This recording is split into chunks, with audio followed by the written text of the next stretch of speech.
Police കസ്റ്റഡിയിൽ നിന്ന് ചാടിപ്പോയ കുറുവ സംഘാംഗം പിടിയിൽ. ചാടിപ്പോയത് ആലപ്പുഴയിലേക്ക് ചോദ്യം ചെയ്യാനായി കൊണ്ടുപോകും വഴിയാണ്. കീർത്തി മോഹൻ വിവരങ്ങളുമായി ചേരുന്നുണ്ട്. കീർത്തി, ആശങ്കയുടെ മണിക്കൂറുകളായിരുന്നു കടന്നുപോയത്. ഒടുവിൽ പ്രതി പോലീസിന്റെ പിടിയിലായിരിക്കുന്നു. എങ്ങനെയാണ് ഈ പ്രതിയിലേക്ക് പോലീസ് എത്തിയത്? എവിടെ നിന്നാണ് പോലീസ് ഇയാളെ പിടികൂടിയത്? മറ്റു വിവരങ്ങൾ?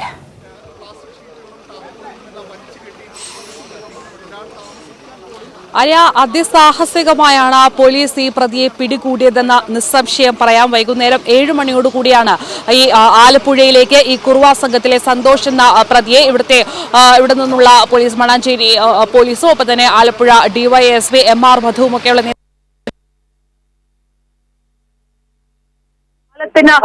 കീഴിലാണ് ഇയാൾ താമസിച്ചുകൊണ്ടിരുന്നത്. ഈ സന്തോഷും പിടിയിലായ മറ്റൊരു പ്രതി മണികണ്ഠനും ഇവരുടെ മത്സ്യത്തൊഴിലാളികൾക്കിടയിലാണ് താമസിച്ചുകൊണ്ടിരുന്നത്. അവിടെ മണ്ണിൽ കുഴി കുത്തിയാണ് അവിടെ പ്രതി അവിടെ ഒളിച്ചിരുന്നത്. അങ്ങനെയാണ് പോലീസ് നടത്തിയ പരിശോധനയിൽ ഇയാളെ പിടികൂടിയത്. ഇരുവരെയും പിടികൂടിയത്. പിന്നീട് പോലീസ് ജീപ്പിൽ കയറ്റിയ സമയത്ത് അവിടെ മറ്റ് വനിതകളും ഉണ്ടായിരുന്നു, കുഞ്ഞുങ്ങളും ഉണ്ടായിരുന്നു. അവർ ഇയാളെ രക്ഷപ്പെടുത്തുന്ന വിധത്തിൽ അവിടെ ഒരു പ്രതിരോധം തീർക്കുകയായിരുന്നു. ആ ഒരു സമയത്ത് പോലീസ് ഉദ്യോഗസ്ഥരിൽ വനിതാ ഉദ്യോഗസ്ഥരില്ലാതിരുന്നത് കൊണ്ട് ഇവർക്ക് ഒന്നും ചെയ്യാൻ സാധിച്ചില്ല. അങ്ങനെ ഈ സന്തോഷ് എന്നയാൾ ചാടിപ്പോവുകയാണ് ഉണ്ടായത്. മണികണ്ഠനെ പിടികൂടി സന്തോഷ് എന്നയാൾ ചാടിപ്പോവുകയാണ് ഉണ്ടായിരുന്നത്. ഇയാളുടെ കയ്യിൽ വിലങ്ങുണ്ടായിരുന്നു. മാത്രവുമല്ല ഇയാൾ നഗ്നനായിരുന്നു. അതുകൊണ്ട് തന്നെ ഇയാൾക്ക് മറ്റു ദൂരെ എങ്ങും പോകാൻ സാധിക്കാത്ത ഒരു സ്ഥിതി കൂടിയാണ് ഉണ്ടായിരുന്നത്.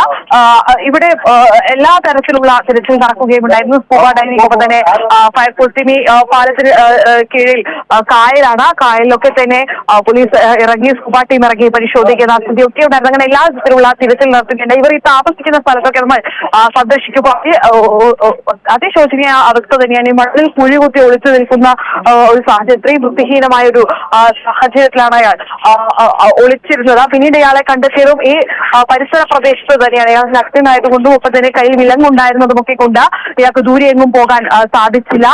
ഇവിടെ കാട് പോലത്തെ ഒരു പ്രദേശമാണ് ഉള്ളത്. ഈ പാലത്തിന് കീഴിൽ നമുക്കത് ആ ദൃശ്യങ്ങളിൽ കാണാൻ സാധിക്കും. ഇവിടെയാണ് അയാൾ ഒളിച്ചിരുന്നതെന്നാണ് മനസ്സിലാക്കുന്നത്. ഇതിനെ സംബന്ധിച്ചുള്ള കൂടുതൽ വിവരങ്ങൾ, ഇയാൾ ഒളിച്ചിരുന്നത് തുടങ്ങിയ കാര്യങ്ങളൊക്കെ നാളെ പോലീസ് വാർത്താ സമ്മേളനം വിളിച്ച് അറിയിക്കുമെന്നാണ് പറഞ്ഞിരിക്കുന്നത്. എന്തായാലും അതിസാഹസികമായി തന്നെയാണ് ഇയാളെ പിടികൂടിയിരിക്കുന്നത്. മാത്രമല്ല പരിശോധന നടത്തിയ സ്ഥലത്ത് നിന്നും ഇയാളിൽ നിന്നുമൊക്കെ ആയുധങ്ങൾ പോലീസ് കണ്ടെത്തിയിട്ടുണ്ട്. പിച്ചാത്തി, വാക്കത്തി തുടങ്ങിയ ആയുധങ്ങൾ കണ്ടെത്തിയിട്ടുണ്ട്. ഒപ്പം തന്നെ പരിശോധനയിൽ സ്വർണം എന്ന് കരുതുന്ന ആഭരണങ്ങളും കണ്ടെത്തിയിട്ടുണ്ട്. അത് സ്വർണമാണോ അതോ സ്വർണം പൂശിയ ആഭരണങ്ങളാണോ തുടങ്ങിയ കാര്യങ്ങളിലൊന്നും സ്ഥിരീകരിച്ചിട്ടില്ല. എന്തായാലും അവിടെയുള്ള മറ്റ് വനിതകളും ഈ കുറുവ സംഘവുമായി, മോഷണ സംഘവുമായി ബന്ധമുള്ളവരാണെന്ന് പോലീസ് കണ്ടെത്തിയിട്ടുണ്ട്. അതിലൊരു സ്ഥിരീകരണം വന്നിട്ടില്ല. എന്തായാലും ഈ പ്രതി പോലീസിനെ ആക്രമിച്ചുകൊണ്ട് തന്നെയാണ്, പോലീസ് ഉദ്യോഗസ്ഥരെ ആക്രമിച്ചുകൊണ്ട് തന്നെയാണ് രക്ഷപ്പെട്ടത്. എന്നാൽ അതിസാഹസികമായി തന്നെ ഈ പ്രതിയെ പോലീസ് മണിക്കൂറുകൾക്കുള്ളിൽ പിടികൂടിയിരിക്കുന്നു എന്നത് നമുക്ക് നിസ്സംശയം പറയാം. കാരണം ഈ പരിസരത്ത് തന്നെ പ്രതി ഒളിച്ചിരിക്കുന്നുണ്ടായിരുന്നു. നേരത്തെ കണ്ട കാട് പോലത്തെ പ്രദേശത്ത് അവിടെ തന്നെ ഒളിച്ചിരിക്കുന്നുണ്ടായിരുന്നു. ഇയാൾ നഗ്നനായിരുന്നു. ഒപ്പം തന്നെ കയ്യിൽ വിലങ്ങൊക്കെ ഉള്ളത് കൊണ്ട് ഇയാൾക്ക് ദൂരെയെങ്ങും പോകാൻ സാധിച്ചിരുന്നില്ല. അത് പോലീസിന് സഹായകരമായി. എങ്കിൽ പോലും രാത്രി ആയതുകൊണ്ട് വെളിച്ചമില്ല. അതൊക്കെ പോലീസിന് തിരച്ചിലിനേറെ ദുഷ്കരമായിരുന്നു. വെള്ളത്തിലിറങ്ങി, കായലിലിറങ്ങി പരിശോധന നടത്തിയിരുന്നു. ഒപ്പം തന്നെ റെയിൽവേ പോലീസിന്റെ സഹായവും തേടിയിരുന്നു. കാരണം ഇയാൾ ഇനി ഏതെങ്കിലും തരത്തിൽ ട്രെയിൻ കയറി പോകാനുള്ള സാധ്യതയുണ്ടോ? കാരണം ഇയാൾ ഇവിടെ താമസിച്ചു വരികയാണ്. അതുകൊണ്ട് തന്നെ ഇയാൾക്ക് ഈ പ്രദേശത്തെ കുറിച്ചുള്ള ധാരണയൊക്കെയുണ്ട്. അതുകൊണ്ട് ഇയാൾ എങ്ങനെ വേണമെങ്കിലും രക്ഷപ്പെടാനുള്ള സാധ്യതയൊക്കെ പോലീസ് കണക്കിലെടുത്തുകൊണ്ട് തന്നെയാണ് തിരച്ചിൽ നടത്തിയത്. എന്നാൽ 3-4 മണിക്കൂറുകൾക്കുള്ളിൽ തന്നെ ഈ പ്രതിയെ ഇപ്പോൾ പിടികൂടിയിരിക്കുകയാണ്. ഇനിയിപ്പോൾ പ്രതിയെ ആലപ്പുഴയിലേക്ക് കൊണ്ടുപോകാനാണ് നിഗം. അവിടെ എത്തി കൂടുതൽ ചോദ്യം ചെയ്തത്. സന്തോഷ് എന്നയാളെയാണ്. തിരുച്ചിറപ്പള്ളി സ്വദേശിയാണ് സന്തോഷും.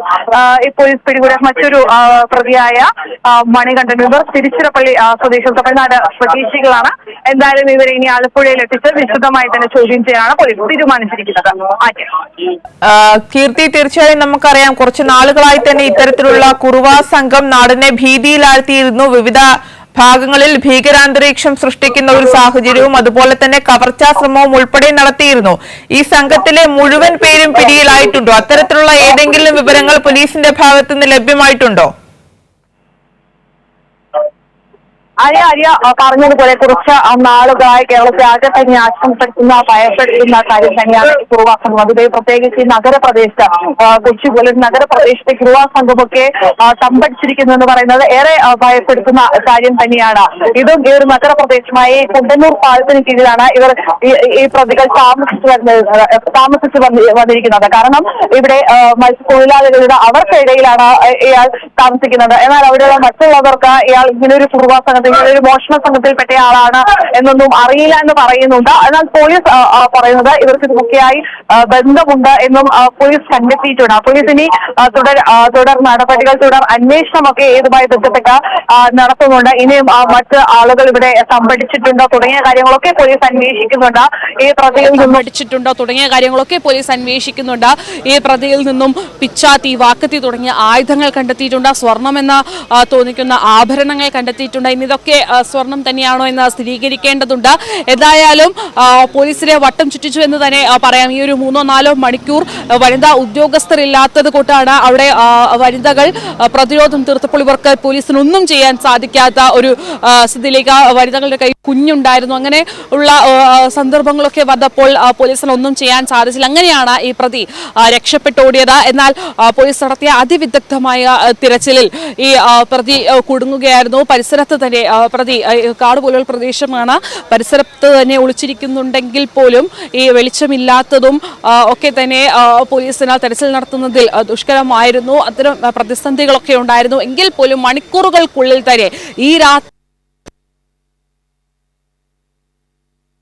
െങ്കിൽ ഏറെ ആശങ്കപ്പെടുത്തുന്ന കാരണം ഈ ഒരു മോഷണ സംഘത്തിലുള്ള ആളാണ്. ഇയാൾ വയലന്റ് ആയി മറ്റെങ്ങോട്ടെങ്കിലും കയറി ചെല്ലുമോ, അത് മറ്റു തരത്തിലേക്ക് കാര്യങ്ങൾ മറ്റൊരു അപകട തലത്തിലൊക്കെ കാര്യങ്ങൾ നീങ്ങുമോ എന്ന ആശങ്കയൊക്കെ തന്നെ പോലീസിൽ ഉണ്ടായിരുന്നു. കയ്യിൽ വിലങ്ങുണ്ടെങ്കിൽ പോലും ഇവരൊക്കെ നമുക്കറിയാം ഈ മോഷണ സംഘം ഇവരത്രയും ട്രെയിൻഡ് ആയിട്ടുള്ള ആൾക്കാരാണ്. അതുകൊണ്ട് ഇവർ ഇനി മറ്റേതെങ്കിലും വീട്ടിലേക്കൊക്കെ കയറി ചെല്ലുമോ, മറ്റെന്തെങ്കിലും തരത്തിലുള്ള ആക്രമണങ്ങൾ നടത്തുമോ തുടങ്ങിയ കാര്യങ്ങളൊക്കെ പോലീസിന് അത്തരം ആശങ്കയ്ക്കുണ്ടായിരുന്നു. എന്നാൽ ആ ആശങ്കകൾക്കൊക്കെ വിരാമമായിരിക്കുന്നു. പോലീസ് അതിസാഹസികമായി തന്നെ പ്രതിയെ പിടികൂടിയിരിക്കുകയാണ്. ആര്യ, തീർച്ചയായും കീർത്തി നേരത്തെ സൂചിപ്പിച്ചതുപോലെ തന്നെ സ്ത്രീകളും കുട്ടികളും ഉൾപ്പെടുന്ന ഒരു സംഘം എത്തി പോലീസിനെ ആക്രമിക്കുന്ന രീതിയിൽ പ്രതിരോധം തീർത്തുകൊണ്ടായിരുന്നു ഈ പ്രതിക്ക് രക്ഷപ്പെടാനുള്ള സാഹചര്യം ഒരുക്കിയത്. എന്നാൽ ദ്രുതഗതിയിലുള്ള പോലീസ് അന്വേഷണം ഏതാണ്ട് 3 മണിക്കൂറുകൾക്കുള്ളിൽ തന്നെ ഈ പ്രതിയിലേക്ക് എത്താൻ കേരള പോലീസിന് കഴിഞ്ഞു. അത്തരത്തിൽ ദ്രുതഗതിയിലുള്ള അന്വേഷണം തന്നെയായിരുന്നു പോലീസിന്റെ ഭാഗത്തു നിന്ന് ഉണ്ടായത്. ഒരുപക്ഷെ പ്രതിയെ പിടികൂടിയില്ലെങ്കിൽ രാത്രിയിലും തിരച്ചിൽ തുടരുമെന്ന ഒരു നിഗമനത്തിൽ തന്നെയായിരുന്നു പോലീസ് ഉണ്ടായിരുന്നത്. അതെ ആര്യ, അത് തന്നെയാണ് പറഞ്ഞു വന്നത്. കാരണം ഇത്തരം വനിതാ ഉദ്യോഗസ്ഥരില്ലാത്തത് പോലീസിന് ഈ പ്രതി ചാടിപ്പോയപ്പോൾ ഒന്നും ചെയ്യാൻ സാധിക്കാത്ത അവസ്ഥയായിരുന്നു. എങ്കിലും എല്ലാ തരത്തിലുള്ള അന്വേഷണം, എല്ലാ തരത്തിലുള്ള തിരച്ചിലും പോലീസ് ഉദ്യോഗസ്ഥർ നടത്തിയിരുന്നു. കൂടുതൽ പോലീസ് ഉദ്യോഗസ്ഥരെ ഇങ്ങോട്ടേക്ക് എത്തിച്ച അന്വേഷണം നടത്തിയിരുന്നു. സ്കൂബ ടീം കായലിറങ്ങിയുള്ള പരിശോധന തിരച്ചിൽ നടത്തിയിരുന്നു. പ്രതിയെ കിട്ടിയില്ലെങ്കിൽ രാത്രിയിലും പരിശോധന നടത്താൻ തന്നെയായിരുന്നു പോലീസിന്റെ തീരുമാനം. റെയിൽവേ പോലീസിന്റെ സഹായവും തേടിയിരുന്നു. കാരണം അയാൾ ഇതിന് വിലങ്ങൊക്കെ മാറ്റി ട്രെയിൻ കയറാനുള്ള കാര്യങ്ങൾ ചെയ്താൽ അവിടെയും റെയിൽവേ പോലീസിന്റെ സഹായവും തേടിയിരുന്നു. അങ്ങനെ ദ്രുതഗതിയിലുള്ള ഈ പറഞ്ഞതുപോലെ സാഹസികമായി തന്നെയാണ് ആര്യ ഈ പ്രതിയെ സന്തോഷ് എന്ന പ്രതിയെ തിരുച്ചിറപ്പള്ളി സ്വദേശിയാണ്, തമിഴ്നാട് സ്വദേശിയാണ്. ഈ സന്തോഷിനെ സാഹസികമായി പിടികൂടിയത്. സന്തോഷ് ഒപ്പം തന്നെ മണികണ്ഠൻ എന്ന 2 പ്രതികളാണ് ഇപ്പോൾ പിടിയിലായിരിക്കുന്നത്. ഇവരെ ഇനി ആലപ്പുഴയിൽ എത്തിച്ച് ചോദ്യം ചെയ്യുമെന്നാണ് നമുക്ക് ലഭിച്ചിരിക്കുന്ന വിവരം. ആയിരിക്കും ഈ സ്ത്രീകളും അതുപോലെ കുട്ടികളും അടങ്ങിയ ആ സംഘത്തിനെ കുറിച്ച് കൂടുതൽ എന്തെങ്കിലും വിവരങ്ങൾ പോലീസിന് ലഭിച്ചിട്ടുണ്ടോ? പോലീസ് അത്തരം കാര്യങ്ങൾ അന്വേഷിച്ച് വരികയാണ്. ഇവർക്കും ഈ കുറുവാ സംഘത്തിലുള്ള ഈ മോഷണ സംഘത്തിലുള്ളവരുമായി ബന്ധമുണ്ടോ തുടങ്ങിയ കാര്യങ്ങളൊക്കെ അന്വേഷിച്ച് വരികയാണ്. ബന്ധമുണ്ടെന്നാണ് പോലീസിന് ഇപ്പോൾ ലഭിക്കുന്ന വിവരങ്ങൾ. എന്നാൽ ഇതിലൊക്കെ ഇനിയും സ്ഥിരീകരണം വരേണ്ടതുണ്ട്. ഇവർ മത്സ്യത്തൊഴിലാളികളുമുണ്ട്, അതിനിടയിൽ അവർക്ക് അറിയാത്ത കാര്യങ്ങളുമുണ്ട്. ഇവർ ഈ കുറുവാ സംഘത്തിലുള്ളവരാണെങ്കിൽ ഒരു മോഷണ സംഘത്തിലുള്ളവരാണെന്ന് അറിയാത്തവരുമുണ്ട്. അപ്പോൾ ഇതിലൊക്കെ ഇനിയും ഒരു സ്ഥിരീകരണം വരേണ്ടതുണ്ട്. പോലീസ് അത്തരം കാര്യങ്ങളൊക്കെ അന്വേഷിച്ച് വരികയാണ്. ആര്യ, ഇനിയിപ്പോൾ ഇവരെ ആലപ്പുഴയിലേക്ക് കൂടുതൽ ചോദ്യം ചെയ്യലിനായി ആലപ്പുഴയിലേക്ക് എത്തിക്കും, അങ്ങനെയല്ലേ മനസ്സിലാക്കേണ്ടത്? ചോദ്യം ചെയ്യാനായി ഇവിടെ നിന്നും കൊണ്ടുപോകുന്ന വേളയിലാണ് ഈ പ്രതി ഇവിടെ നിന്നും ചാടി രക്ഷപ്പെടാൻ ശ്രമിച്ചത്. എന്തായാലും ഇനിയിപ്പോൾ പോലീസ് ഇയാളെ ആലപ്പുഴയിലേക്ക് കൊണ്ടുപോയി അവിടെ ചോദ്യം ചെയ്ത് വിശദമായി തന്നെ ചോദ്യം ചെയ്യൽ നടത്തുമെന്ന് തന്നെയാണ് നമുക്ക് ലഭിക്കുന്ന വിവരങ്ങൾ. തീർച്ചയായും എന്തായാലും ആശങ്കകൾ നിറഞ്ഞ മണിക്കൂറുകൾക്കുള്ളിൽ പ്രതിയെ പോലീസ് കീഴടക്കിയിരിക്കുന്നു. കേരള പോലീസിന്റെ ദ്രുതഗതിയിലുള്ള അന്വേഷണം ഒടുവിൽ പ്രതിയിലേക്ക് എത്തിയിരിക്കുന്നു. കീർത്തി മോഹനാണ് വിവരങ്ങൾ നൽകിയത്.